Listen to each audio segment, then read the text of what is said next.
Halo semuanya, semuanya. hari ini kami akan menjelaskan tentang ekosistem. Sebelumnya, kami akan memperkenalkan diri dulu. Perkenalkan, nama saya Devita dari kelas 10 AK1. Nama saya Marcella, saya dari kelas 10 AK2. Nama saya Selina Herinti dari kelas 10 AK2.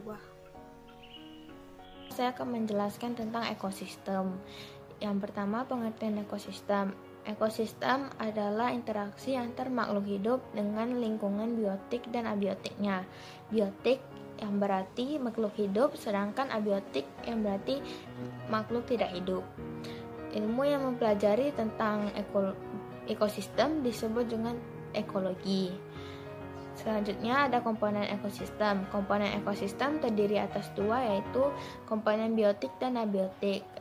Itu yang pertama itu komponen biotik adalah komponen yang dari makhluk hidup, contoh ada terdiri atas produsen, konsumen, detritivor, decomposer. Yang pertama itu produsen itu yang membuat makanannya sendiri, contohnya seperti tumbuhan yang melakukan fotosintesis. Yang kedua konsumen seperti omnivora, karnivora, dan herbivora. Itu herbivora pemakan tumbuhan, omnivora pemakan segalanya, karnivora pemakan daging.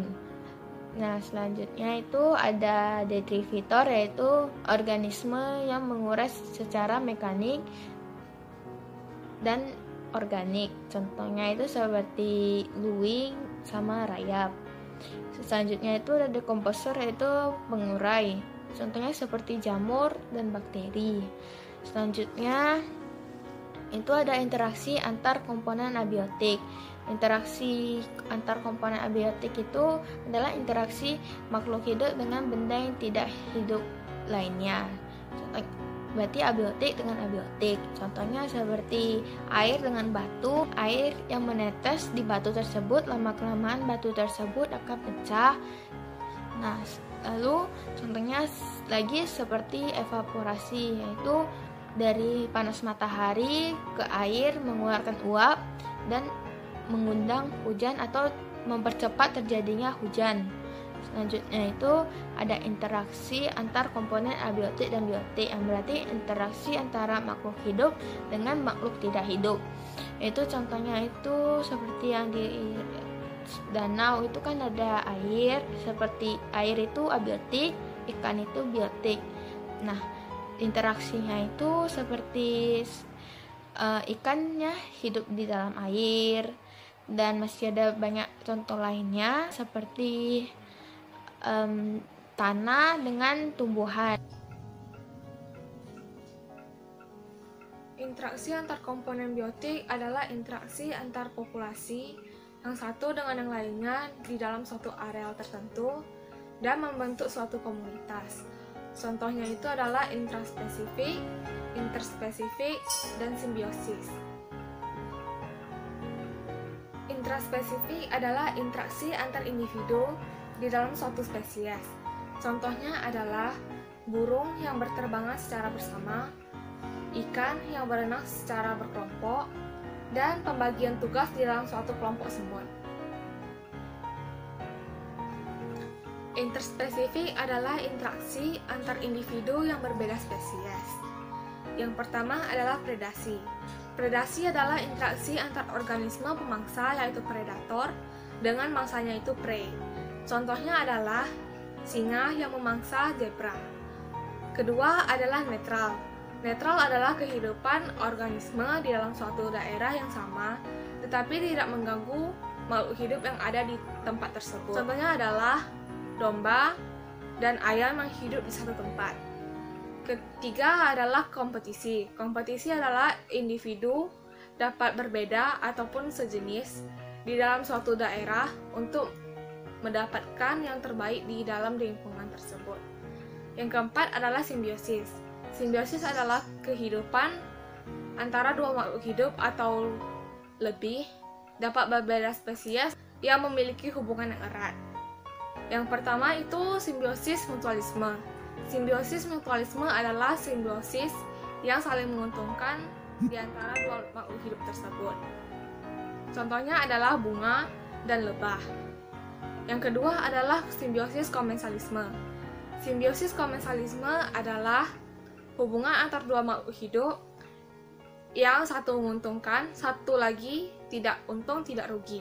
Contohnya adalah ikan hiu dan ikan nemora.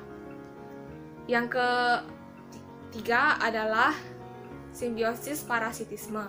Simbiosis parasitisme adalah hubungan dua makhluk hidup yang satunya untung dan satunya rugi. Contohnya adalah nyamuk dan manusia. Aliran energi adalah rangkaian urutan pemindahan bentuk energi dari satu ke bentuk energi yang lainnya. Contohnya dimulai dari sinar matahari, lalu ke produsen, lalu ke konsumen primer, ke konsumen tingkat tinggi, dan akhirnya sampai ke sang program.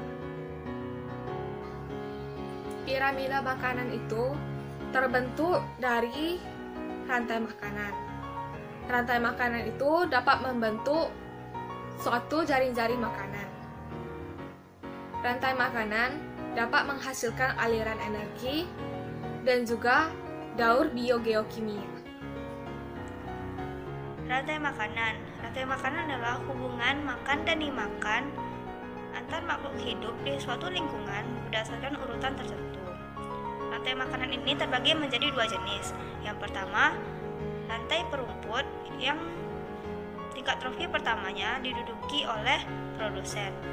Lalu yang kedua ada rantai detritus yang kedudukan tingkat trofi pertamanya diduduki oleh detritus. Kemudian ada jaring-jaring makanan. Jaring-jaring makanan adalah kumpulan dari beberapa rantai makanan yang saling berhubungan. Contohnya, tumbuhan dimakan oleh kambing dan kelinci. Kemudian, kambing dan kelinci dimakan oleh serigala. Piramida makanan adalah tingkatan yang tersusun dari seluruh organisme pada satu rantai makanan yang bernomor sama dengan tingkat makanan. Ada 5 trofik atau tingkatan dalam piramida makanan. Trofik pertama diisi oleh produsen, trofik kedua diisi oleh konsumen primer seperti serangga dan tikus, trofik ketiga diisi oleh konsumen sekunder seperti katak dan burung, trofik keempat diisi oleh konsumen sekunder 2 seperti ular, dan yang terakhir trofik kelima yaitu konsumen puncak yang diisi oleh elang ataupun serigala. Daur biogeokimia adalah daur yang melibatkan unsur-unsur senyawa kimia dan mengalami perpindahan serangkaian organisme. Ada 3 macam daur biogeokimia. Yang pertama, daur karbon, yang kedua, daur fosfor, dan yang ketiga, daur air. Sekian informasi yang dapat kami berikan tentang ekosistem. Mohon maaf jika ada kesalahan kata maupun perbuatan. Semoga informasi yang dapat kami berikan itu bermanfaat. Terima kasih.